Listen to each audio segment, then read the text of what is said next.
ఇప్పుడు municipal tax అన్నారు. యాక్చువల్గా వచ్చి 3 years వరకు వాళ్ళు రూమ్ రెంట్స్ వాళ్ళు పెంచుకుంటున్నారు 33%. ఇప్పుడు మా వరకు వచ్చిన ట్యాక్స్ 50% అంటే 100 రూపాయల ట్యాక్స్ కట్ట 200 కట్టమని వాళ్ళు అడుగుతున్నారు. దాన్ని మేము పోయి అడిగితే 50 అంటే ఇయర్ 15% అన్నప్పుడు ఎంత అవుతుంది? 3 ఏళ్ళకి 45% పెరుగుతుంది.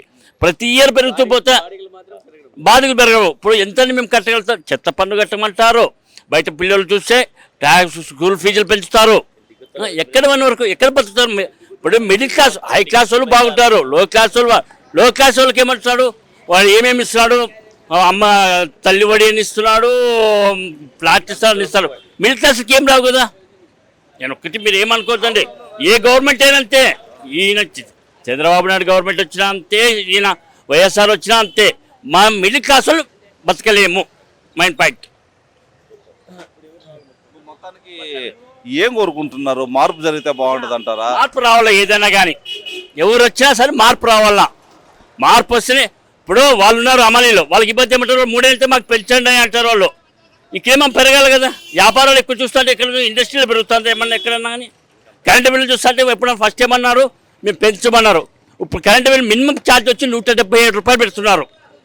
177 రూపాయలు వాడిని వాడి పని 50 యూనిట్ దాల్తే 170 అంటే యూనిట్కి 7 రూపాయలు చిల్లర పడుతుంది అక్కడ unit current bill. PhonePe tax అంటున్నారు. మళ్ళీ ఎవరు మిడిల్ క్లాసులు ఎవరు బతుకుతారు చెప్పండి. మళ్ళీ చెత్త పన్ను ఎవరు ఇంటికాడ వచ్చినప్పుడు 100 రూపాయలు ఏంటి అంటారు. ఎంతవరకు చెప్పండి న్యాయం ఇది? ట్యాక్స్ విషయంలో చాలా ఘోరంగా చేస్తున్నారు గవర్నమెంట్. ఆంధ్రప్రదేశ్ ఎలక్షన్స్ వస్తున్నాయి.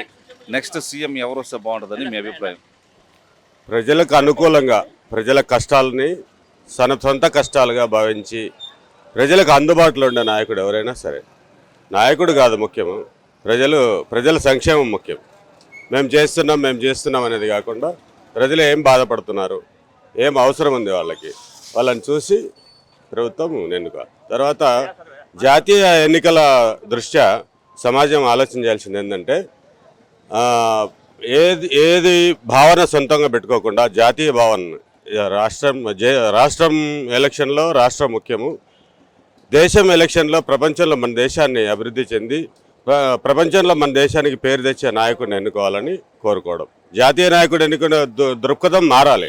మన ఆలోచన విధానం మారితే మన దేశం మారుతుంది.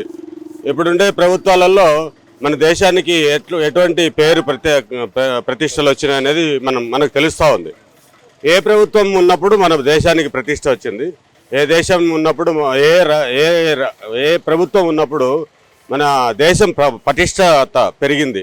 అది ఆలోచన చేసి ప్రజలు దేశ నాయకుడిని ఎన్నుకోవాలని నా ఆలోచన. ఆ తర్వాత మన ఓటుని ఏదైతే మనము నాయకుల మీద కోపంతో మన ఓటును మనమే బ్లాక్ చేసుకుంటున్నాం. ఒకసారి ఆలోచన చేయండి. నోటా అనేది ప్రభుత్వం పెట్టిండేది, మన కోపం వచ్చి నోటాకేస్తున్నాం. మనము గిన ఒకవేళ ఎక్కువ మంది నోటాకేస్తే ప్రభుత్వం నియామకం జరగకుండా ఉంటుందా? జరుగుతుంది. అట్లాంటప్పుడు మనము మన ఓటుని ఎందుకు నాశనం చేసుకోవాలి? కాబట్టి దయచేసి జాతీయ ఎలక్షన్స్లో జాతీయ నాయకుడిని ఎన్నుకునేటప్పుడు దేశం కోసం ఆలోచన చేయాలి. ఆ తర్వాత మన ఓటుని వేస్ట్ చేయకుండా, నోటాకి వేయకుండా ఒక గొప్ప నాయకుడిని ఎన్నుకోవడానికి మన చేతిలో ఉన్న ఆయుధాన్ని సమర్థవంతంగా ఉపయోగించాలని నా విన్నపం. ఎలక్షన్స్ వస్తుంది, నెక్స్ట్ సీఎం ఎవరైతే బాగుంటుంది అంటారు? చంద్రబాబు నాయుడు అయితే బాగుంటుంది మనకు. ఎందుకంటే ఒకప్పుడు హైదరాబాద్ని డెవలప్ చేస్తే అన్ని విధాలా చేసినాడు.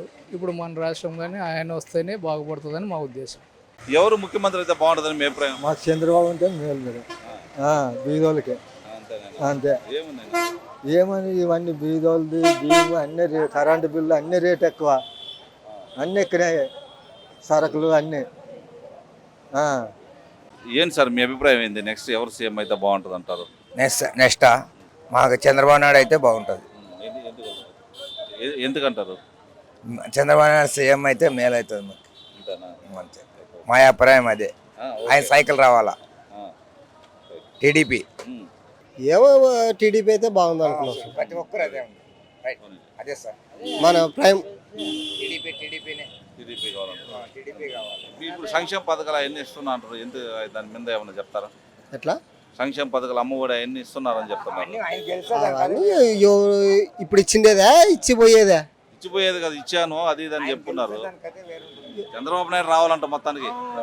Right, okay. మాకు చంద్రబాబు నాయుడు సీఎం అయితే బాగుంటుంది. ఆయన సంక్షేమ పథకాలు కొన్ని మహిళలకు కానీ స్టూడెంట్కి కానీ బాగా పెట్టినాడు కాబట్టి అభివృద్ధి ముందుకు సాగిస్తాడని మాకు కోరికతో చంద్రబాబు నాయుడు మాకు కావాలని ఆశిస్తున్నాము. ఆంధ్రప్రదేశ్ ఎలక్షన్స్ వస్తున్నాయి, నెక్స్ట్ సీఎం ఎవరైతే బాగుంటుంది అంటారు? చంద్రబాబు నాయుడు ఖచ్చితంగా చంద్రబాబు నాయుడు వస్తాడు. చంద్రబాబు నాయుడు వస్తే ప్రజలకు బాగా చేస్తాడు. ఎందుకంటారు? ఎందుకంటే ఇన్ని రేట్లు అగ్గిపడిపోయినాయి కదా, ఏది కొనాలన్నా రేటే.